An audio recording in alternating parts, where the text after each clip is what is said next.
What is up, everybody? Welcome back to another episode of Chicken Bone Alley, brought to you by SRI Performance Stock Car Steel and Aluminum, Profab Headers and Exhaust, and Earl Ramey Racing Engines. What's going on, guys? I'm David. I'm Connor. I'm Terry. There's Terry, the smoothest voice in motorsports. Yeah. Somewhere along those lines. That's it. Yep. What's up with y'all? Connor, what's up with you? Not a whole lot. I feel like it's been a while. It has been a while since I've been here. It had been a month, I think. Yeah. A lot of racing, a lot of getting ready for racing, and just normal stuff. And school year starting to wind down and everything else. I think so. Getting all that end of the year stuff in at school. Yep. It's fun. Finishing up. I'd be graduating here. Just a month or so. I think so. A few weeks. Coming up. Youngins. So almost 11 years ago. I don't want y'all. I ain't even talking about it. I'm going on actually next month be 20. Oof. So you ready for everything after school? You got everything lined up? Yeah, much as it's gonna be, I guess. Much as it's gonna be. We'll see how it goes. Cool. Terry, what you been up to, man? Well, drove all the way up to Hickory. It was fun to watch some modified racing and some pro late model racing. It was good to have both of them finally this season on the track together. Big weekend. I got an off weekend. That's weird. I'm off. Yeah, I'm off for the first time all season. So my wife's happy. Her parents or her mama's coming down, so she's going to watch this. I wanted to go to Orange County for the Cars Tour race, but she said no. She said no. Yeah. I get it. We're recording this, and y'all that will be watching the video. For some reason, good old modern technology will not go live tonight. I don't know if it's our program or what's going on with it. Who knows? It's just one of those days. So you could edit the part out where I said that I didn't want to be here when her mom comes down, right? I can edit it out. I just leave it in there. She won't watch it. I can edit it out. I didn't say I would edit it out. Oh. Well, maybe that'll be an incentive. I'll be like, hey, there's a nugget in there. Now you have to watch it to gain one more follower in here. There you go. Her grandma's coming down, too. They're taking like some big 3-generation picture or something. I don't even know what the big deal about that is. It'll make no sense. Like there's Photoshop nowadays. 4 generations. Too many generations with your daughter, so that'd be 4 generations. Yeah. Too many. That's awesome. It's awesome. Well, we got Terry on here as always. He's on here after every Carolina Pro late model series tour or series race and the Carolina Crate Modifieds, and we still got to come up with a name for this segment. We do. Maybe Connor can help us think, because we tried this last week we sounded awful. I have to think. I don't know. That's think. A big acronym to. I know. That's what I say. So we got to figure out. It's like 20 words need to condense down to like a segment. Exactly. So we got to figure out a name for this segment. Carolina. I mean, you can't call it the Carolina Racing segment, because then we'd be talking about Dillon, Florence, the Hickory, stuff. The normal everything. Stuff. We talking about every short track. But I don't know. Just call it the CC. PLMS something times 2. We might get confused with other letter acronyms, and I don't know if I want to do that. This is a PG show, right? We might get canceled. Well, I mean, I've been on here twice. We're not canceled yet. We're okay. We're all right. We're all right. It was a good weekend of racing. Obviously, the Smart Tour was up here with us, and that's a good partnership between the Crate Mods and the Smart Tour, where most of the people that are in the Smart Tour, the younger kids, they have raced in the Carolina Crate Mods, and you get Jimmy Blewett's son in there, Burt Myers' son's in there. You got all of them that are coming up the pipeline. You got Jack Baldwin races over there, but they can't seem to beat Josh Louder. He's fast. He was. We had him on here last week, and Terry, I remember Terry asked him, how many more are you going to show up to? Well, I don't really know. I mean, it's just kind of one of them things. He was like, you fly by the seat of his pants, show up and win. Well, he literally Well, we talked to him. We asked him last week. We said, "Hey, you got a chance to race with your dad. He's going to be Dean's going to be in the 63. What are you doing?" He put his car together at 9:30 at night on Friday. Showed up to the racetrack with Dean on Saturday. He won the pole. Not by a lot. I will say Ogburn was kind of with him. The defending champ stayed kind of close, but Josh was gone. He inverted, went to the back, drove it, and as soon as he got the lead from Kevin Orlando, bye. And he dipped on him. How was his wheel stud situation this week? He didn't break a wheel stud this week. I think he listened to you and went on and got some. But I think we had a drop from that also because it was really funny because SRI used parts right. I think the day after the show, put up a picture of their wall of wheel studs that they had left over. Well, that means they're watching. Maybe he went over there and got some wheel studs because he didn't break any. Dean had an issue. Not sure what went on with the 63 car, but he pulled it down early. And I mean, other than that, the race red flagged, had a blown motor at some point in time in the race. And once they got all that cleaned up, it was the final 25-ish laps, and he checked out on them. I mean, that cat was gone, and there was confusion at the end of the Smart Tour race. There was confusion at the end of the Carolina Crate Modified race because Slate Myers thought he was in third. Burt thought he was in third, but was content to fourth. But then they put him to fifth, and they were mad. It was confusing. So did they get it all figured out at least? Yeah, I mean, good as you could. I mean, if you go back and watch the broadcast, I stood up there, and according to the track, I mean, you've been to Hickory, right? Oh yeah. According to Hickory, like the big old board they got sitting over there in the middle of 1 and 2. It showed him third. I showed him third. Like, I looked at him, and he was third on the racetrack. When the time of the caution came out, he was third. Yep. Apparently, we reverted back to the lap, which he still, in my opinion, was third. But they put him fifth. And Sean McIlerney came down pit lane, was in the wreck, and still got his position back. Went back to third. Oh, wow. And I was just like, how did that happen? And I was just as confused. Apparently, there was confusion with the tower and our race director, and it was just like, I don't know. Huh. I called a race from the flag stand, too. That's pretty cool. And talked to a tire in the Pro Late model race. I saw that. I was going to ask about the conversation with the tire. What it was a this really about? good interview. So in the Pro Late model race, Vito Cancilla ended up turning. It was an accident. He ended up turning Max Reeves. I mean, I think it's just kind of like 3 and 4 is kind of like the same way 1 and 2 is for Florence. You get down in there, and if you overdrive it and you just don't figure it out, you're gonna wash up. And if you catch it, cool, you called it. But if you don't catch it and you kind of jab the brakes a little bit, and then you get back into gas, you're up in the track and you're smacking whoever's above you. Well, off of 3 and 4, he smacked him, and Reeves went around and barely tapped the wall, but it caved in his front, and it put it right on the tire. And as soon as it got on the tire, he rode the rest of the race with a wheel rub, pretty much. Tire was mad. I mean, the tire was hot. Reeves was hot. So I said, you know what? I'll just talk to the tire. Tire was a good interview.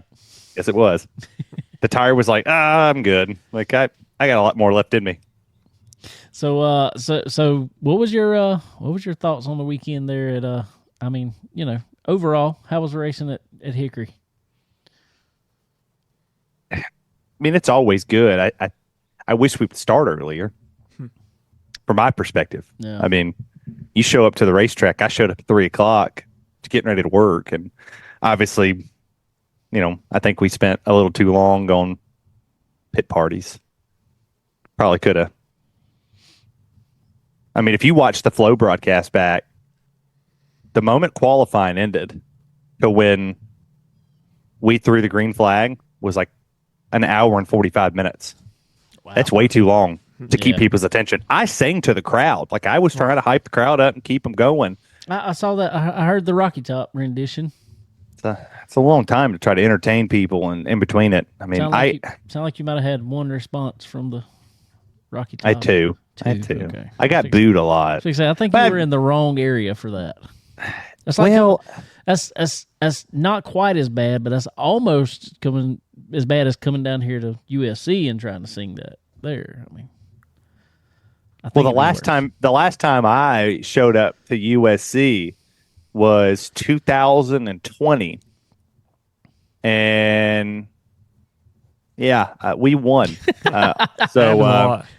Well, yeah, I mean, so we don't work. I was look, singing Rocky Top pretty loudly, Look. and me and Connor are true South Carolina fans. so you're used to We disappointment. don't worry about the win-loss record. Yeah. That's not what we worry about. Most at all. South Carolina fans don't worry about the win-loss record because they're so used to a lot of losses Well, in I that mean- column. They don't know what wins are. I mean, play us some women's basketball, and we'll talk about that. There we go. If women's basketball's the place we got to go, y'all have a really bad athletic department. Well, at one point in time, it was baseball. I Yeah, mean, they're okay. they're Well, okay. They're good enough to make you think they're going to be good before they lose again. But That's like the Dallas Cowboys. You Oh. think they're good, Oh. and then you're like, you're really good. Yeah, I mean that's actually kind of how I describe Hickory 90% of the time. You get there and you're like really pumped, and then it's just like, yeah, it just the bottom.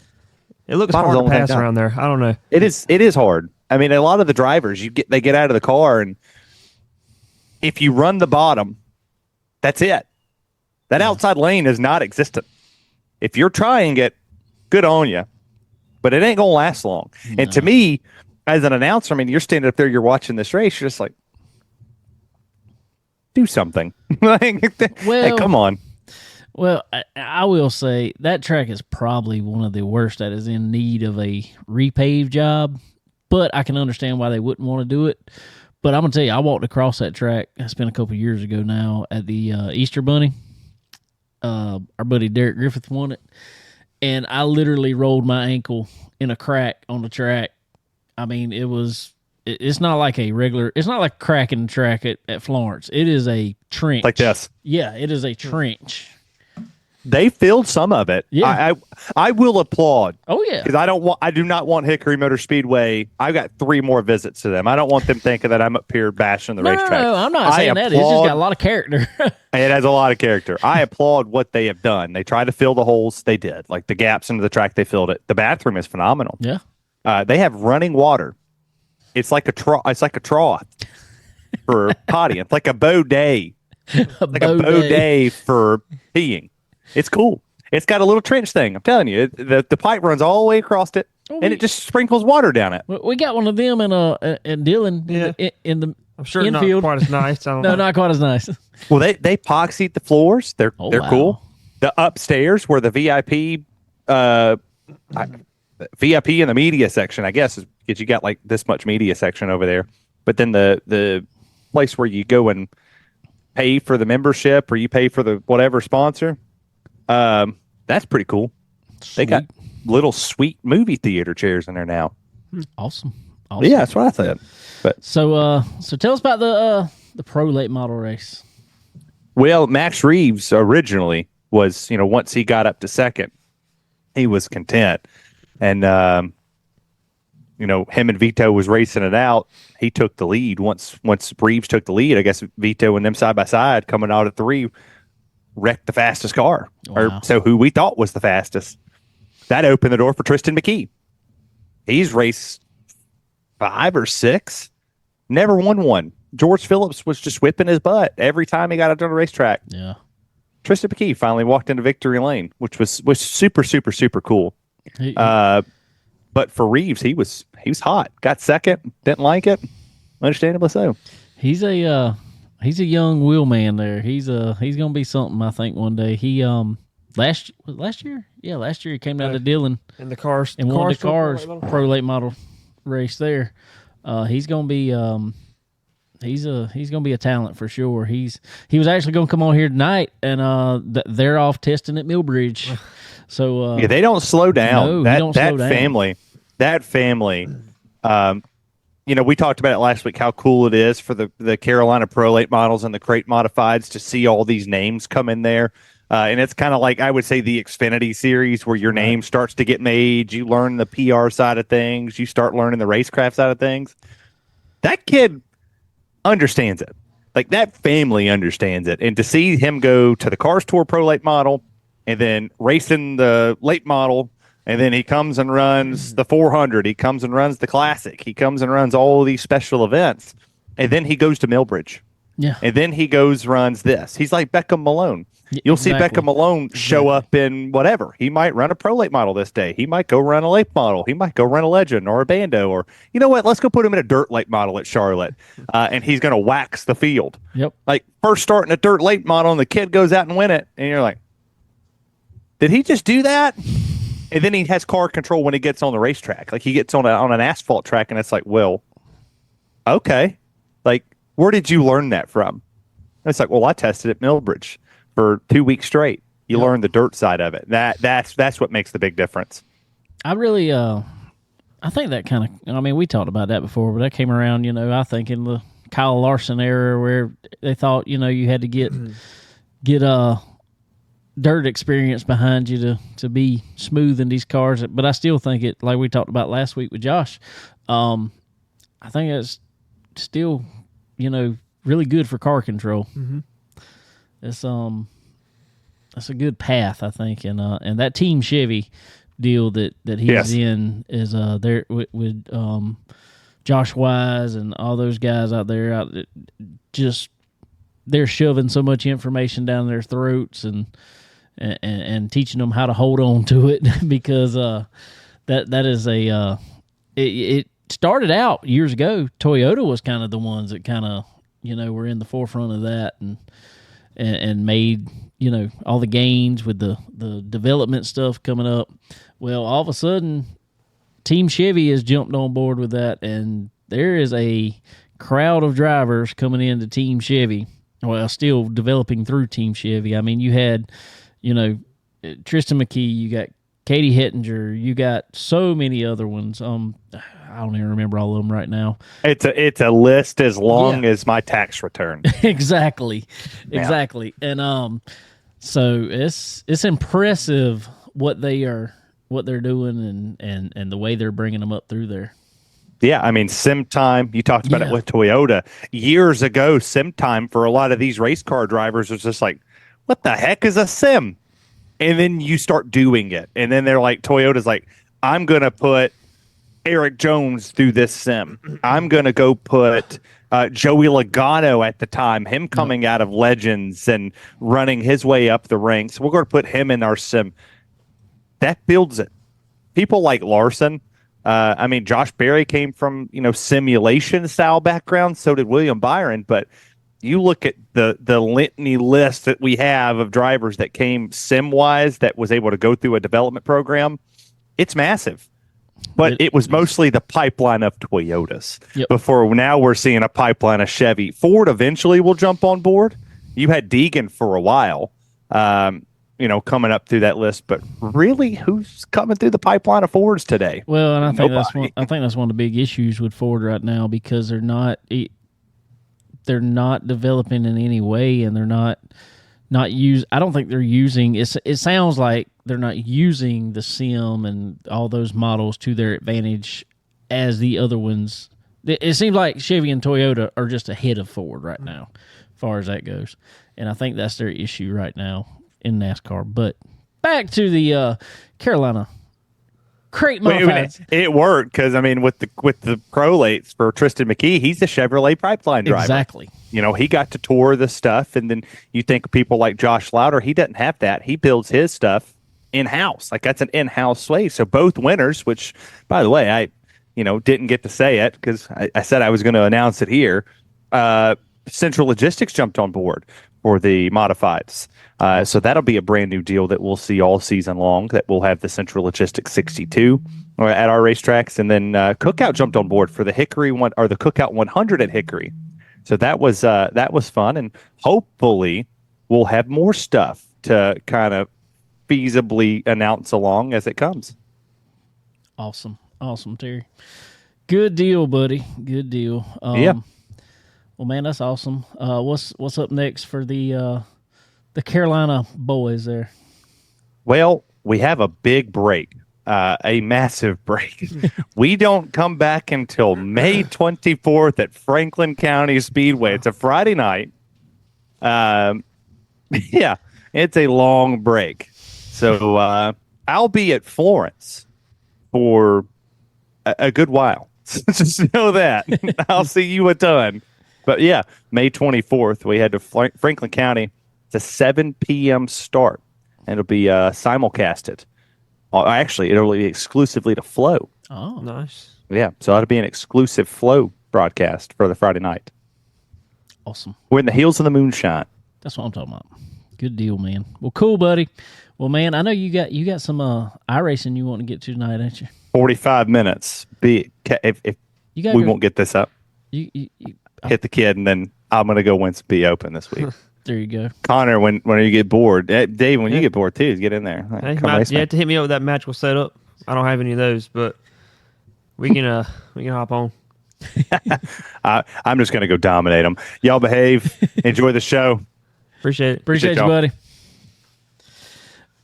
All right, ladies and gentlemen, the smoothest voice in motorsports, as they call him, Mr. Terry Radford, coming on as he does for our new segment that we still got to pick a name for Yeah, well, I have to brainstorm it. Carolina Crate Modified Series and the Carolina Pro Late Models.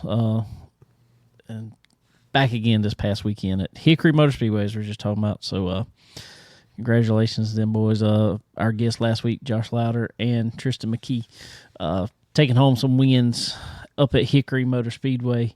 But I want to let's move on real quick before we get any farther. Florence Motor Speedway this past weekend, double day. It was kind of the annual double day. It was not everybody was going double features, were they? Chargers did not, Right. and Limiteds did Yeah. not, and Four Cylinders didn't. I don't. Trucks didn't either, did they? No. Or- Did they race trucks? Yeah, they raced. yeah, they had trucks. I know Legends, Late Bandoleros, late models, Okay. all ran doubles. Yes. I remember the original one where it was like Yeah, every everybody. class ran We too. were there. It Yeah. seemed like for 2 days. It seemed like. But anyway, so let's go to the phone real quick. Man, that I had to get him on here because he took a ride for sure. Mr. Jake Tretow. Am I saying your last name right? How do you say your last name? Tretow. Tretow. Okay, I was right. Cool. So what's up with you, man? You doing all right today? I am hanging in there. Good deal, buddy. Good deal. Well, man, we just talked about it a little bit. You took a nasty ride at Florence Motor Speedway this past week. That is an understatement. Yeah. Blown into Timmonsville. Yeah, should have flown into Timmonsville and just jumped out the plane with no parachute, I think. Just about. Well, man, first of all, I want to talk to you a little bit. First of all, how old are you? I am 27. 27. Okay. So, and you've been doing this for how long now? I've been racing since I was 7. So, 20. Go-karts. Hopped in a legend car at 14. And really had just run on and off maybe 15 races each. Okay, cool. And it's fast too. Oh, yeah. I've it's seen. super fast. I mean, we're going to say that off the bat, super fast. So man, all right, we got a video here. I sent it to you earlier today. Well, was it hard to watch? No, it's easy for me to watch. It's easier for me to watch than it is for my family or for my brother. I bet. So we're gonna play it here. Unfortunately, we're not live on Facebook, but this video is going on Facebook and YouTube, all that stuff. So, but anyway, we have some technical issues, so we're just recording everything and putting it on there. So, anyway, all right, I'm gonna play it here, so some guys can see it. So let's go over to it here. Okay, here we go. All right, we're gonna talk through it here. So, coming out of turn 4, last lap, you took it on the high side. Looks like somebody up ahead got a little squirrely. Dennis Brown in 95 got on the brakes and you launched. And when I say launched, that is a understatement. So you walk us through it yourself. Tell us what you thought about it. So, like, I was having issues to begin with anyways. We built that car, and we've been kind of fighting it for the last couple of weeks. So I shut off 2 weeks ago at Florence, and that was the first opportunity that I got to come back or run again. And so we just had an issue where, like, I pitted because we plugged the radiator fan in wrong and had it wired backwards. So we had to pit to fix that, and we just got to the point where I was just going to ride around and finish the race. Like, I was just going to roll around and come take the checkered, no big deal. And like, I just didn't expect him to, like, I saw a little smoke, but I didn't expect him to come up and then hit the brake pedal. Like, if he just came up and ran through the checkered, it'd have been fine, but I wasn't expecting either one of those things to happen, really. Right. So it just kind of worked out to where I was looking at the checkered flag and then looking at the catch fence and then some ground and then the sky, and yeah. No fun. So I was up on the spotter stand, and man, I just looked and I was like, oh my. I was actually spotting for the car that had the camera on it. Gotcha. So I'm just telling him, just stop wherever you are and just and because I ain't gonna lie, my heart dropped when I saw it just because it just looked violent. With all the body parts flying off the car. I think pretty much everything come off the car but the doors, didn't it? Yeah, the firewall and the cowl are still on there, and the window barely. But yeah, other than that, everything's pretty much gone. Wow, that's so. When you finally come to a land, or come to a stop there, what was your thoughts?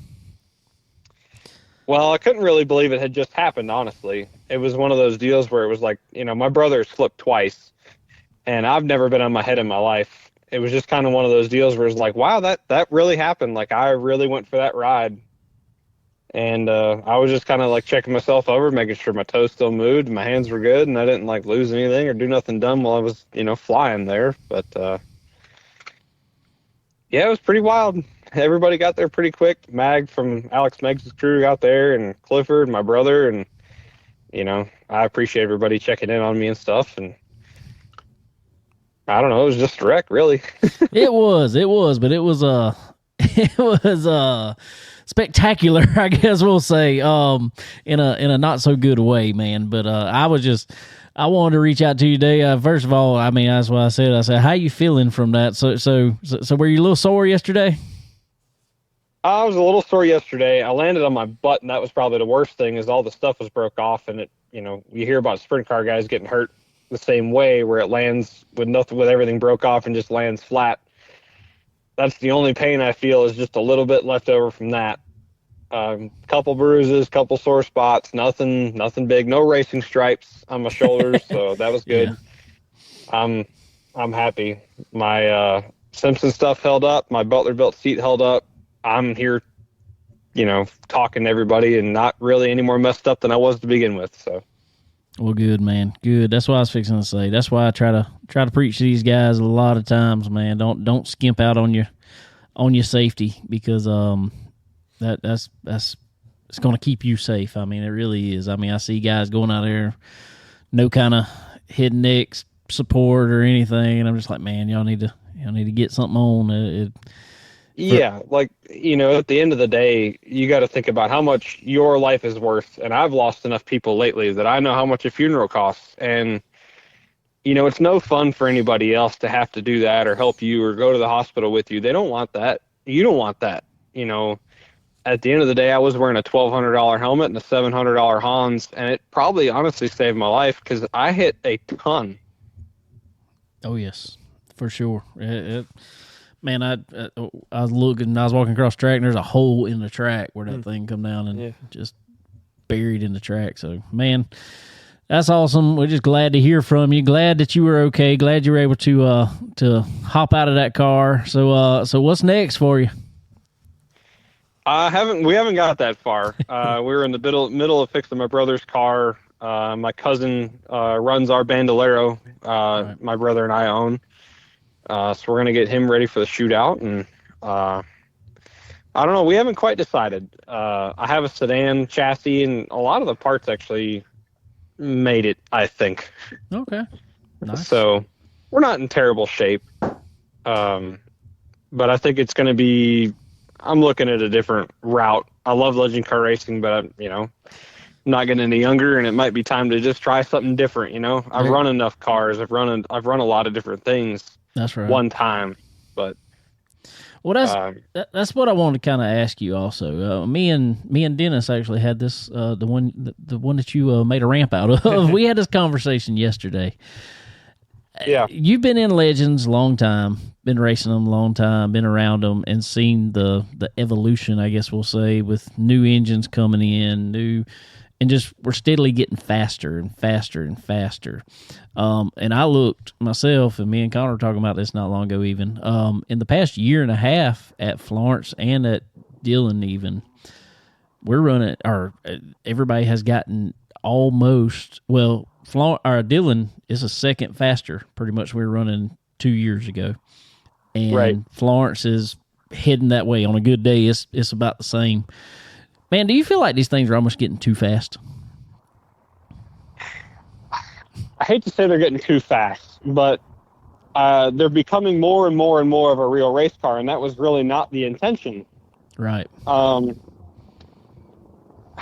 I hate to say it because it's going to take a little while to recover from this, but you have a bunch of cars that have, effectively out-of-date parts at this point, whether it be Bilstein shocks or drums or, now with disc brakes and, the AFCOs.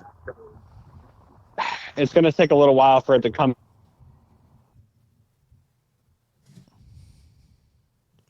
So speed-wise, I don't think the speed's an issue. For myself, the fact that I could have been racing against a 10-year-old yesterday is just wild. Right. But, it's one of those things where, is it fast for a 10-year-old? Yes. Is Florence fast for a 10-year-old? Absolutely. Yeah. But we're out of short tracks to go to. Like, other than Wake County, that's really the only quarter mile left in the area. So yeah, that's kind of the trade-off, is we really don't have anywhere smaller to go for the people to learn or kids to learn. Going to Florence is really the only option, or Dillon or Caraway or something like that. It's going to be a big racetrack. That's right. And I said that same thing. I said, yeah, on a quarter mile, I think you're fine, with the speeds, because you're not going to get so fast. The wrecks can happen anywhere, but I mean, yeah, for sure. Even like the old Concord quarter mile and everything closed down. Yeah, exactly. There's not. And I grew up there. Yeah. So I don't know. I think there's I don't know. I just with them, like you just said, racing 10-year-olds and stuff out there. I guess I'm old enough now and have kids of my own that I'm kind of, I'm like, man, I don't feel like this is. I'm not saying it's not safe. Don't get me wrong, because obviously you prove that these are safe race cars if everything is done correctly. Right. But man, I don't know. It's tough, and you know how it is up there at the front of that field when you're running out front and the guy in second place is a 12-year-old kid or something, and that is running just as fast, but unfortunately they don't have it's just an experience thing. They don't have the racecraft yet, and so it gets a little hairy sometimes. Right. So, like, for example, yesterday or Saturday, excuse me, I was behind. I qualified sixth, had an issue in qualifying, and that's why I wound up where I wound up. But I settled in at sixth and was riding behind Ben Morabito. And CJ at 860 builds fantastic race cars. Oh. And the kid he's new.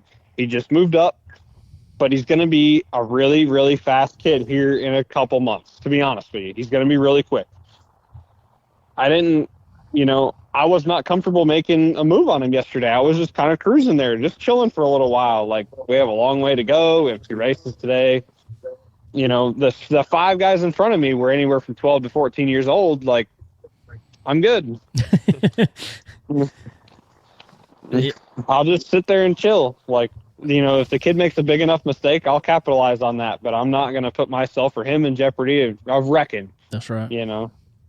There was no need for that, no reason for that. We're racing for, nothing at that point, running 6th and 7th and whatever. Like, the kid was gaining experience, and we were going really fast. Like, I looked at what we were running for lap times at that point, and he's just as fast as we are.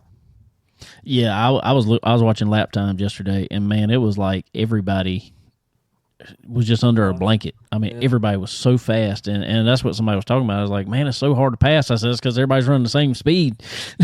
Right. Everybody's fast. I feel like I had a better car than 6, to be honest with you. Oh, yeah. But I think I just wasn't going to put myself in that spot to take a big chance. That's right. If we hadn't had that issue and hadn't pitted, I probably wouldn't have flipped. But at the same time, here we are. Can't change it now.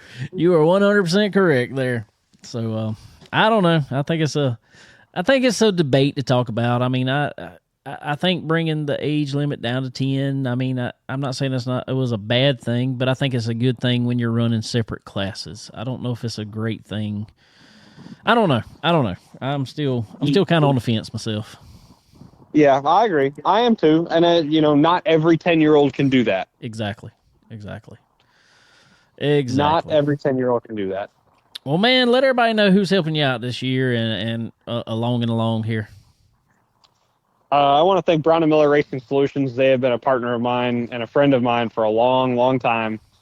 Butler Built Seats, Simpson Race Products, my brother, Nate, my family, Chris, Randy, my dad. My mom was my biggest supporter, and sadly she's gone, but here we are. We're still clicking along. We'll find something else to run this year, and whether it's a midget or a Thunder Roadster or a late model, we'll find something to drive.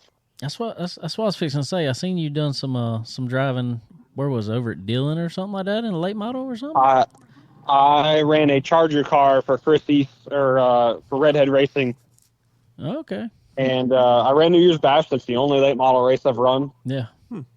But I think 2 years before that, I ran 7 different cars, whether it was a go-kart, a legend car, I ran a midget, a Thunder Roadster, a baby grand car. Like, I was all over the place there for a hot minute.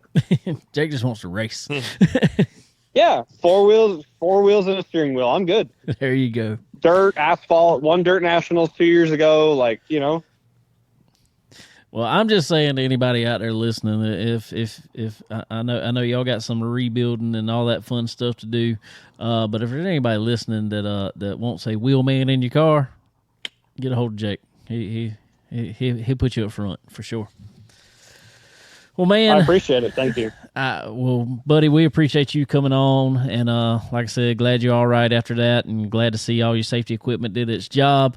But just wanted to run through that tonight and make sure, show everybody the bad part that can happen, but also the good that can come out of it when you got your correct safety gear on, and how you can pop right out just like you did.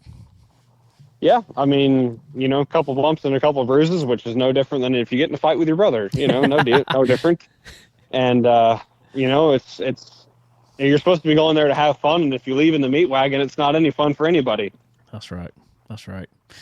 Well, good deal, buddy. Well, I appreciate you jumping on with us tonight, man, and hopefully be talking with you again here soon. But hopefully sitting in victory lane, not just sitting on the front straightaway. Yeah, I appreciate it. Me too. I hope that's the case too. All right, buddy. Appreciate it. Have a good one. Thank you. You too. All right, ladies and gentlemen, Mr. Jake Tretow taking a nasty spiel. That's the thing about it. I mean, you're just going so fast, and they're not much more than open wheel cars. Dude, that's the hard part. You can rub fenders and stuff in full body cars. Exactly. You're going to hit wheels all odds, and they jump wheels. Well, so and that was my thing is, that's what I was getting at. And me and you've talked about it.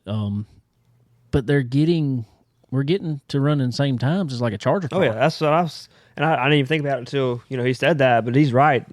I keep saying that these tracks are too big for them to be on, but there's not, like you said, there's really hardly any quarter miles anymore. No, and the ones that were, the Concorde, especially the big one, obviously right there in Race City did very well, but when the whole complex got sold and all, so yeah, I don't know. It's kind of, I don't know how you slow them. I mean, they keep making new parts because they want people to buy new parts, so it's gonna make them continue to go faster. That's right. That is right. 100%. Well, we talked about Jake's misfortune there off the back, using our buddy Dennis Brown as a ramp on the right side of Dennis Brown. Well, the next race of the two, unfortunately, Dennis was in the middle of another one. He come out of turn 4, 3 wide. I got it pulled up here. We're going to play it here. And I think he kind of got squeezed up or thought he was going to get squeezed. Whatever, regardless. I think he did brush the wall, maybe. And it slowed him down. Had to check up regardless. Well, somebody was right behind him again. Unfortunately, it's Thomas Martucci. And Barry were right behind him. So kind of the turn 2 crew there all got took out. So let's we'll walk through it. Almost same scenario. Exact same scenario. Dennis checks up. Thomas is right on him and literally used his car as a ramp and went all the way over him. Yeah. I mean, like it busted the roof of Dennis's car. It's crazy to see in slow motion how the car literally bounced. It'll hit the ground and bounce up. Exactly. It's crazy. And it's like it caught, and I hate to say it. Well, I mean, I think it's actually a good thing. It's stunk regardless for Barry, but if Barry wouldn't have hit the bottom side of Thomas's car, I think it probably would have started flipping also. Unfortunately, Thomas's car pretty much, I don't know if it's totaled, but it's real close to it. I know he messaged me asking if I knew anybody had a frame, a whole chassis anyway. But man, that's what I'm saying. It's just everything happens so fast. I remember the wreck I got in. It was just boom. Yeah, and yours kind of same situation. Yeah, same exact spot. Yeah, that's the trouble spot. So I don't know. What do we do about it? One thing you do is cap the field, make it shorter and shorter. But I mean, me and Dennis had a thought yesterday, and this is just my thought. There's some of them out there that really want to run for INEX points, and unfortunately, and the bad thing is, I don't know if I'm really hating on these guys, or I'm not trying to hate on anybody. Don't get me wrong, but we had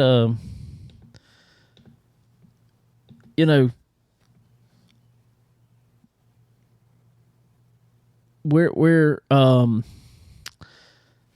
talking about the young guys out there, and it's like, okay, let's. Our thought was maybe if we can talk Ron at Dillon, Steve at Florence, maybe into it. All right, let's have a class if everybody wants to run for INEX points, and then let's have I don't know what you call it, but a hobby class essentially. Yeah. Let's do it for. We still want to race, but I just don't know. I don't know what the answer is. They made everybody buy INEX licenses last week, didn't they? Or supposedly I don't know. to. But I mean, but they want everybody in the race to get more INEX points. Well, and that's what it is, because you get more points. Yeah, with more entries. A 20 car field than winning a 12 or 11, whatever. But I get that. I don't know.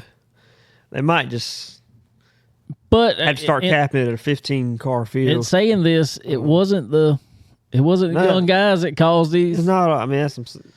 It was just terrible the nature of the cars, circumstances. Yeah.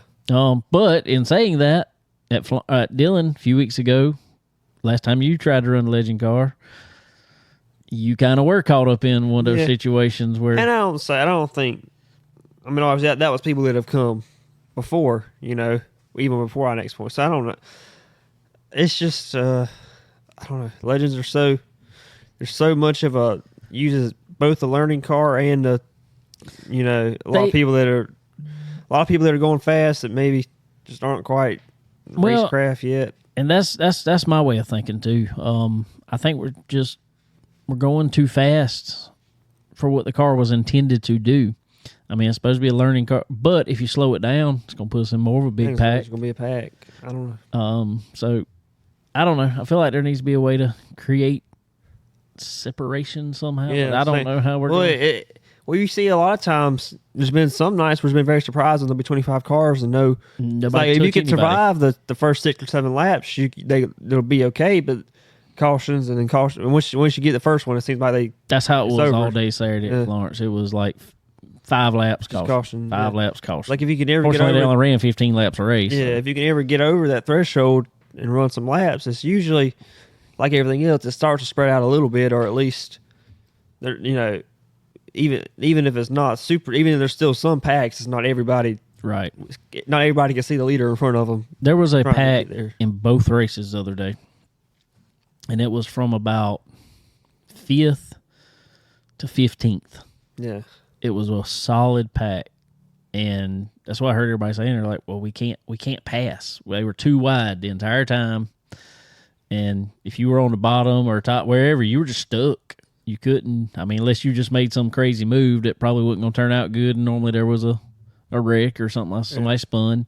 I don't know. It just I don't know. I don't know what the answer is. I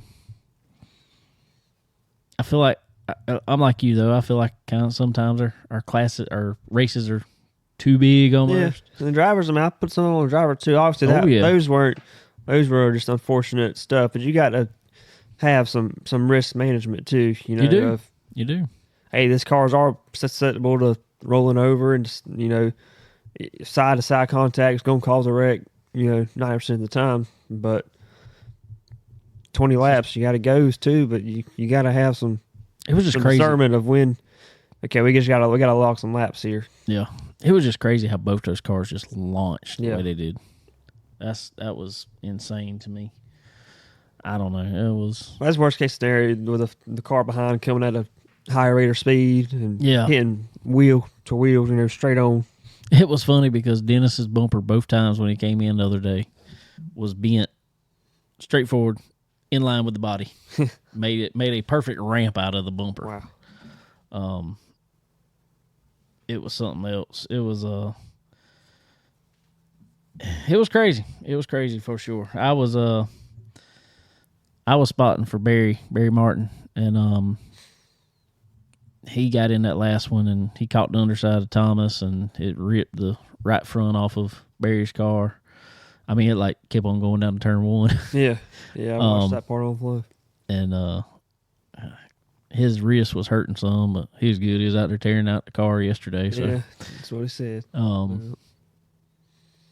don't know. It just stinks that we're getting to the point of... Yeah, I hate seeing torn up race cars. That's what I'm saying. It's like every week we're tearing up race cars. Somebody's tearing up race cars, And you're just waiting for that week to be you.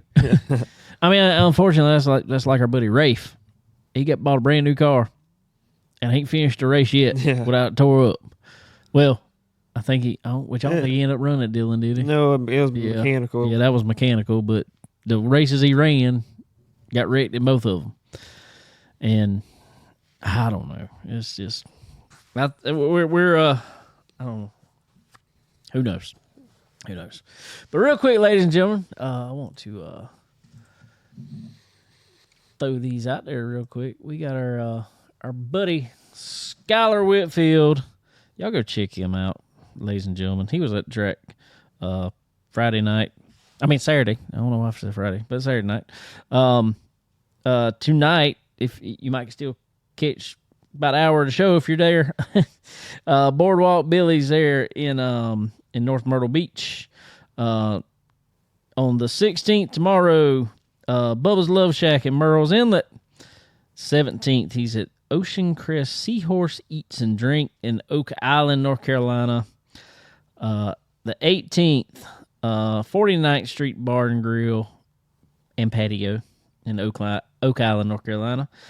He's got a week full of it. 19th, Flip Flops Bar and Grill, Myrtle Beach. 20th, Neil and Pam's in Surfside. Then the 21st, Captain Archie's, and he'll be with Route 65 in North Myrtle Beach there. So y'all go check out our buddy Skylar Whitfield. He was announcing over at Florence this past weekend, sang the national anthem. It's getting to be his busy season down there, singing everywhere. So y'all go check him out. SkylarWhitfield.live. Go check out his shows. Go check him out on Spotify, Apple, all those good. Anywhere you can find your music. Go check out our buddy Skylar Whitfield. Appreciate him coming on board here for the 2024 season. But also our good friends over at SRI Performance. I got to give them a call now. We need a few things over there. So y'all go over to SRI Performance. Find anything you need over there racing-wise. Go online, put in that promo code at time of checkout, CBONE10. That's C as in? Chicken. BONE10. Get yourself 10% off at time of checkout. Anything you need there racing-wise. Same deal over at Stock Car Steel and Aluminum, guys.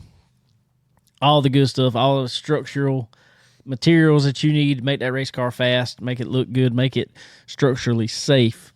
Head over to Stock Car Steel and Aluminum. Get all the materials you need, ladies and gentlemen. Also, Profab headers and exhaust. That number 9 car that went to Victory Lane at Texas this past weekend had some Profab headers on it.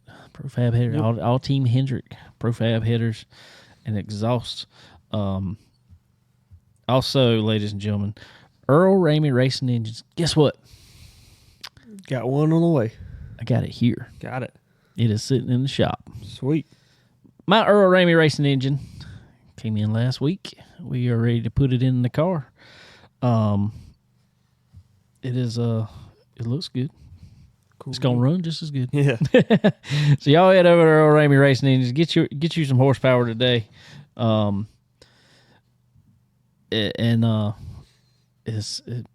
any application you got, if you looking at them Carolina crates like we were talking about, our 602s, top of the line, there's a ton of them out there already running them. So get you one to any other application, super late models, Charger like we're running, he can hook you up. So head over to Earl Ramey Racing Engines and get yourself one today.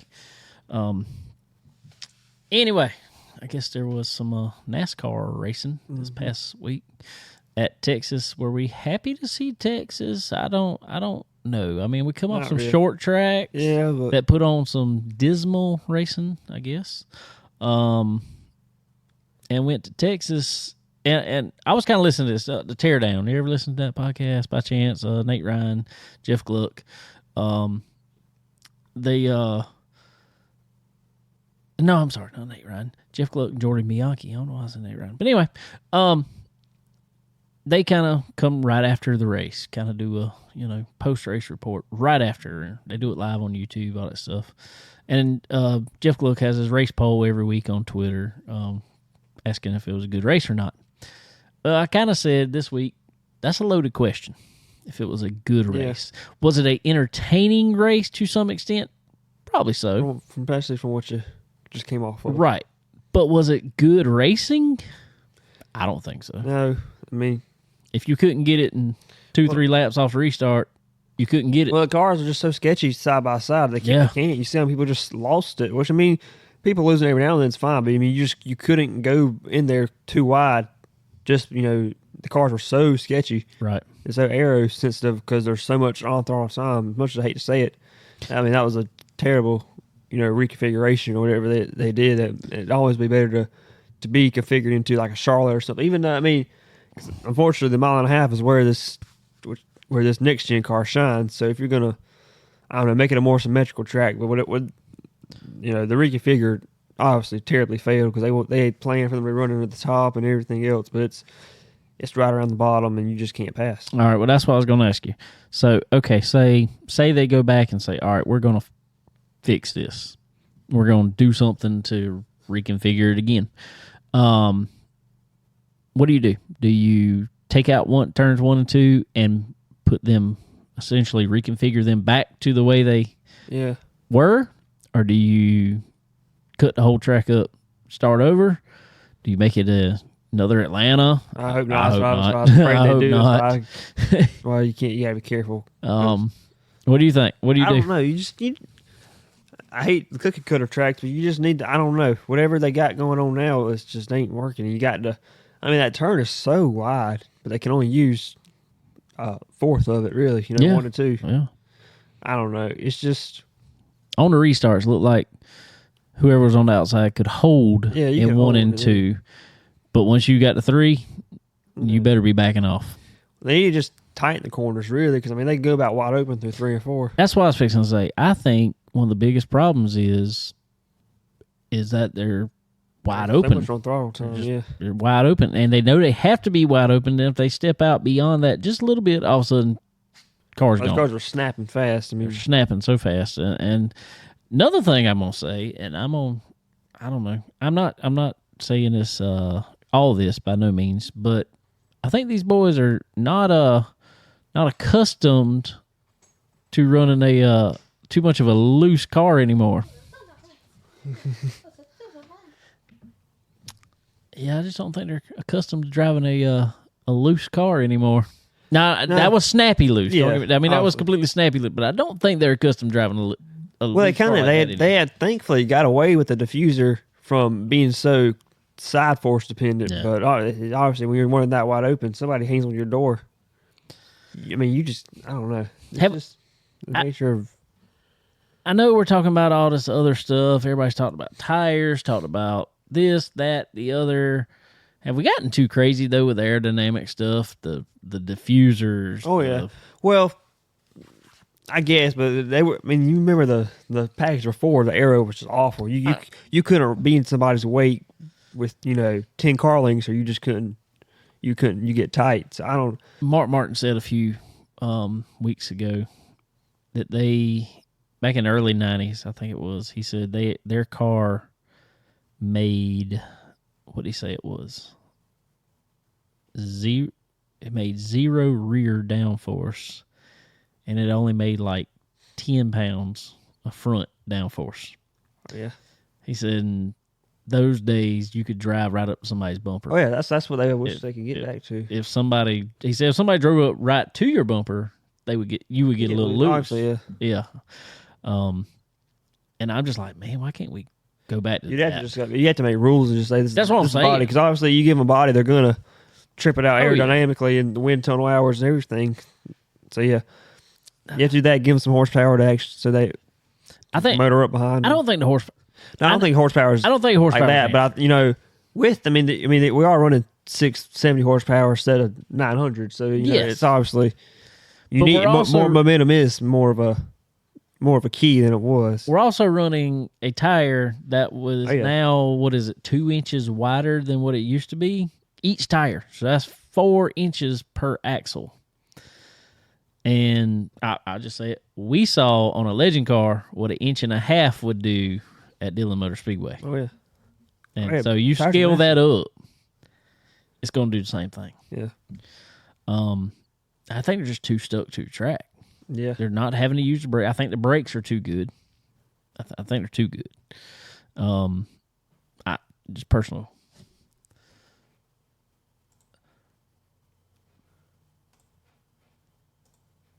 opinion. I just think the brakes are too good. But regardless of that, there's too much tire on the track. Too much tire and just the whole car. I don't know. That's what I told Skylar Whitfield, actually. Me and him were texting back and forth yesterday. And I said, I think to have a good short track race now, you're basically going to have a like they had back in the, what was it, 90s, early 2000s maybe.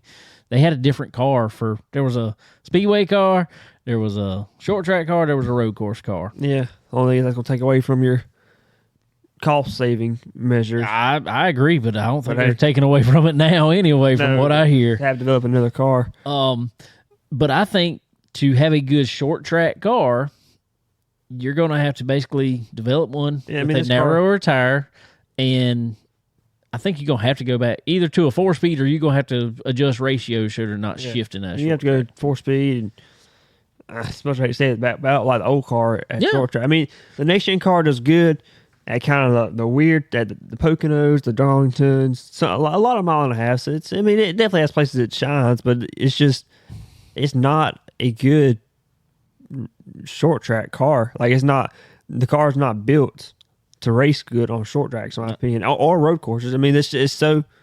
That's why NASCAR was interesting on road course, because the brake zones were so big, and it was, you know, they could move each other, and you know, this race is like you would expect from, you know, watching a GT car or something.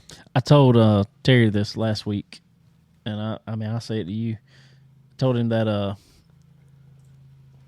I think I went on record as saying, and I put this on Twitter, I think this car is the worst thing car-wise that has come to NASCAR since when the COT came in. Yeah. And I will stand by that. I still say it is even the mile and a halves. Don't get me wrong. They're still not they're putting on okay racing. I mean, it's good. It's good compared to the short track. Yeah. Which is a very low bar. Well, you're seeing. I mean, the first 2 years it was really good. This year it's not great. I say the more they figure it out, the more it's gonna. That's not going. I mean, the first year, I mean, the mile and a half were just awesome. Second year, kind of the same deal. Now, I mean, they're starting to figure it out. They're starting to, you know, look more and more like. Well, they keep on talking about going to test and let's test the package. Let's go to Martinsville and test, and we're going to test a package. It's an aerodynamic package. I'm like, there shouldn't be no aero at Martinsville. There's not enough aero at there shouldn't be no aero, but you're not making enough. You're still not making enough aero at Martinsville. That is the problem with the car. It's not. No. Put the rain tires on it. I don't care. Just take the contact patch off the tire. It's killing them. It's killing them. I don't know. So. Anyway, Texas did have a good finish in the Xfinity race. Yeah, I didn't get to see. I didn't get to watch it, but I did obviously hated to see didn't win. No, don't know anything else happened in the race really. I don't either. So that's pretty cool. Xfinity, I'm about ready to say let the Xfinity car be the Cup car. It needs to be. Xfinity is pretty awesome everywhere. You know something? That's why they don't show speeds on the chart anymore. Well, Xfinity's about as fast. Xfinity's faster than a lot of tracks. Yeah. So it's not as a eye-appeasing car, but I think it races a lot better. Races so much better. Your boy Kyle Busch got it done in the trucks. Yeah, he did. He must have won out. It looked like he somehow managed the top 10 in the Cup race, though. Awful. It was were terrible. I think it was just through attrition. Oh, attrition and lucky pit strategy. He wasn't on the top 10, top 20 ticker. What's wrong with him this year? I don't know. I mean, what has changed? They from used last to be year? Decent at mile and a half and stuff. They usually at least were good there. They weren't good at short tracks anywhere. No, but I don't know. I don't know if it's just like the Hendricks and other people are figuring it out more and more, and so the kind of the newness of level of the competition is wearing off, and they're falling back to where they were, or what? Or the Chevy camp's too crowded, and they're just I don't know. They don't seem to have any speed anywhere. They don't. And used to it was, show up, and they did all right at Super Speedway, I guess. Okay. Yeah. I mean, but whatever. That's not going to win you a championship by no means. No. I don't know. It's uncharacteristically off. I mean, normally, Kyle Busch went to any. He was at JGR forever, but that's why people wanted him. Like now, Spire wants him to drive that truck because he makes their team better. Yeah, I mean, obviously that was his old stuff, but still, he can come in there and tell them, this is what this truck needs. But he can't do it with his car apparently. Well, I mean, he don't know enough. Yeah, I mean, and I don't think you can't go but so far above your. I mean, he outruns Austin every week, but that's what I was thinking. You can't go but so much above your equipment. Well, you're not going to go above equipment, but there's so many limits on this car. I think this car is so different than any Cup car. I think the old Cup car, or the previous normal stock cars. Right. He obviously was very, very good at that. But this new car, I don't think you quite. There's just the adjustments are different, and the everything about it is different than how. I mean, you hear like Chase Elliott people talk about how he was on a winning streak because just the way you drive the car is so different. He wouldn't have won yesterday, I don't think, if Denny Hamlin hadn't have No. factor in the wall because Denny was faster. Yeah, but like it shows, you can move in front of them arrow wise and it's just gone. You got That's to back exactly what out. he did. He You took the back air out. off the left front fender, and all of a sudden it just piled air on the right and thing. spun him out. Happened to Michael McDowell and several Yep. other people who lost it. Yep. I don't know. I'm not impressed. I think we basically to have a good cup race, in my opinion, I just think we need to essentially, I ain't saying scrap the car, but you got to scrap everything, every thought about it. You know, Yeah. the transaxles, the underbody, there probably are some good characteristics of this car, but they're not showing Yeah. I mean, for the most part. and people got to understand sometimes somebody's going to dominate the race. Oh yeah, I mean, not every NFL game's exciting, you know. No. Sometimes somebody's just going to dominate and they're just going to be able to money. But I just want to see a car that they can race with. You That's know? my thing. Is I don't feel like this one's holding them back so much. I feel like if you can't pass at all yeah. throughout the field, well, that's just like Martinsville. oh yeah, Denny Hamlin was talking about, you know, he made it up to Austin Cindric, who was a lap down. I think he said Austin Cindric or Austin Dillon. Austin Dillon. Few laps probably. And he couldn't pass him. Why can't you pass a lap car? Yeah, And it was all arrow. I mean, he just said he could not get his arrow, and plus Austin going to the corner. Even if you missed the corner, just downshift and Get her on drive off. So I don't know. I'm not even the Texas Motor Speedways just did not. yeah, and that's not a great. I do mean, it that for me. is to at least put it in perspective. That was one of the worst tracks with this next gen car. Period. The first 2 years with any car, really, it's just not a very good track. I think NASCAR's going to have to do something here shortly. They will have to take another swing at it. Well,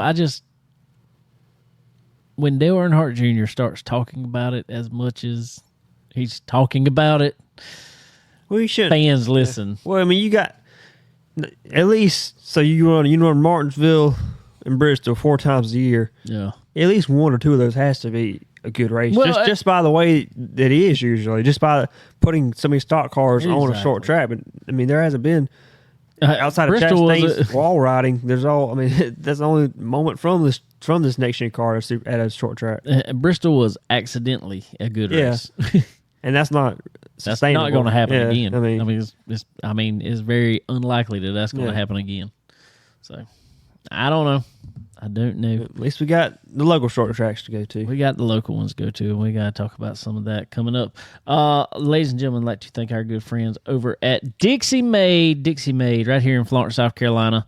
Go check them out right over here at the corner of Palmetto and Freedom Boulevard, right there at the flea market. So go check out Dixie Made, all the greatest brands of all the Southern apparel we like to wear around here. Southern Fried Cotton, Simply Southern, and so many more. Sunglasses, hats, coolers, shirts, shorts, anything. I don't care what you want. They got it. So y'all head over to Dixie Made. Also, Fresh Chef up in the Race City area. Charlotte, Mooresville, Concord, all those areas there. Y'all head over to Fresh Chef. It is some of the best food you will ever eat. It's good stuff. Also, our good friends over at RevMax Racing Apparel. Connor. Yeah. Did I paid them a visit. Did you pay them a visit? I did. Went out there and got all measured up and talked about some design options and stuff. So I think should be getting here soon. Gets to see what's going to look like, and also I'm excited to see what they come up with. Good. Excited to get it. Good stuff. Yeah, Good stuff. was cool. Glad to see you getting a suit there. Yeah, Gonna been look in- snazzy. Yeah, been in need of one, so I figured we pay him a visit. So ready to see what it's going to look like and ready to get out there with it. Sweet. So y'all go head over to RevMax Racing Apparel. Multi-layer suits, cart suits, single layer, SFI stuff if you need it. So y'all head over to RevMax Racing Apparel. Tell them we sent you down there. Also, MPM Marketing. It is the month of April, which is a near dear month to us, as also it is MPM Marketing. It is Autism Awareness and Acceptance Month. So y'all head over, but I just wanted to mention that was here, something cool for Tanya and NPM and all her drivers this month. Their numbers on their car are all the puzzle pieces, so pretty cool. So y'all head over if you are in this racing game and you are trying to advance. Y'all head over to MPM Marketing. You got to get with a good marketing partner, and there's none better than MPM. So head over to marketwithmpm.com. It's super good stuff, for sure. I want to pull something up here really quick. I told Mr. Douglas Briggs I'd bring this up on the show.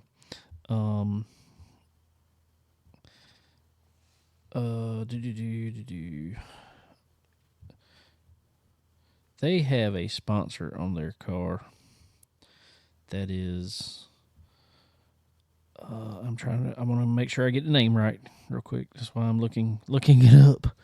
Well,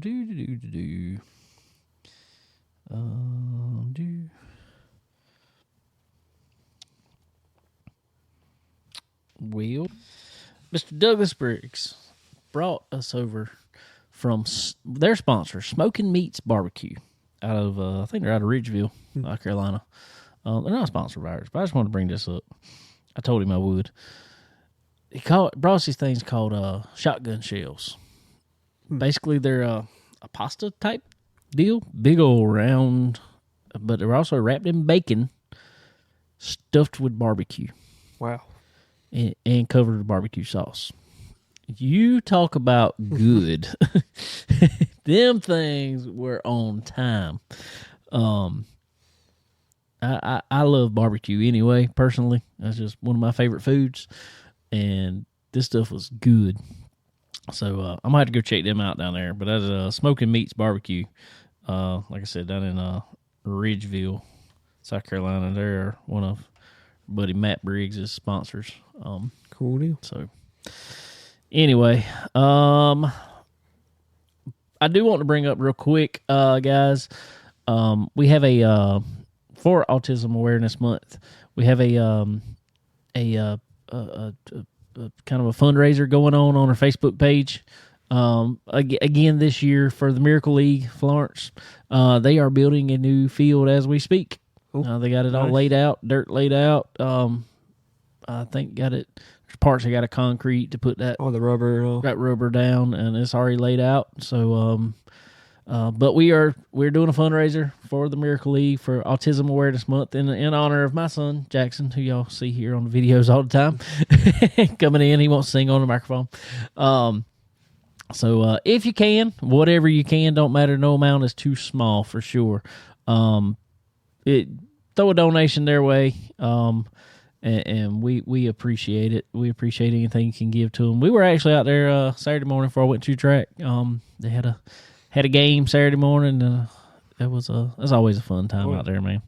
It's they have so much fun dancing and jumping and running and doing a little bit of everything that they do. So it's always fun, and it's great to be able to give them a place to do it. So and that can't be done without donations from everybody, because there's no profit in it. I can promise you that it all goes back into the fields and to the jersey. They don't charge a dime for these hundreds of kids to play out to well, not just kids, people of any age, with any sort of special need.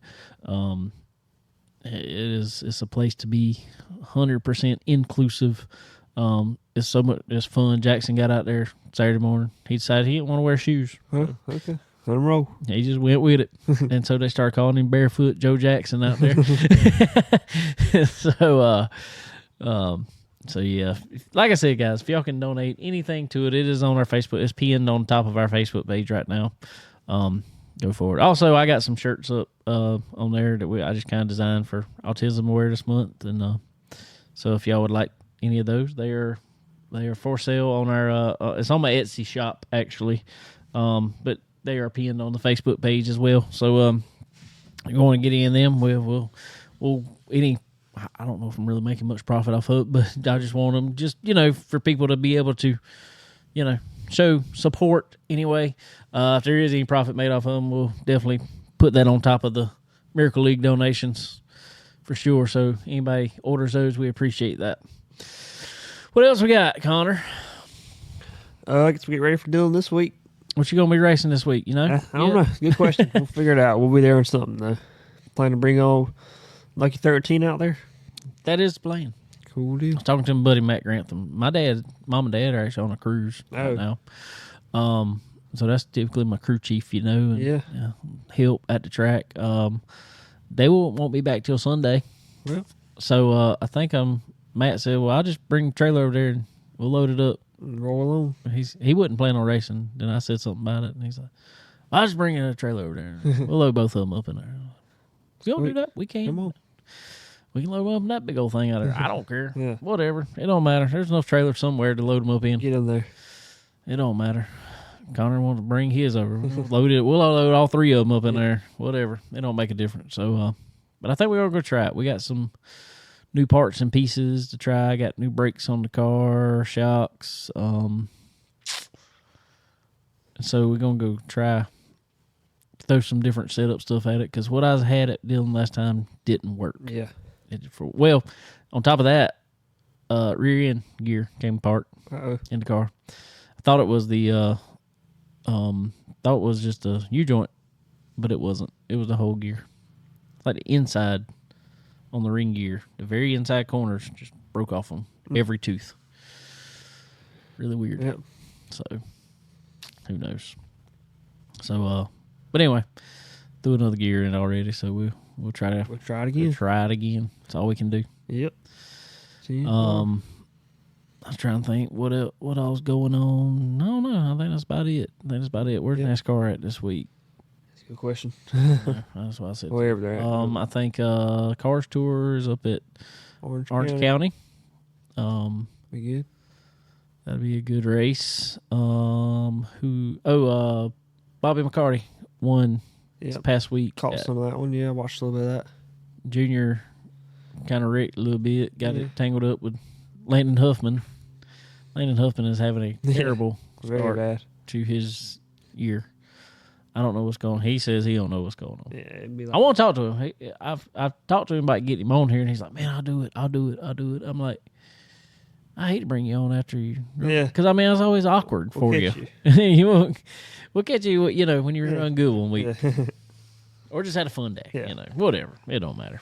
So, anyway, all right. Well, Connor, let's we'll go get some cars ready. Yep. Hit your track. We'll see y'all Saturday at Dillon Motor Speedway. We should be out there racing it up, I reckon.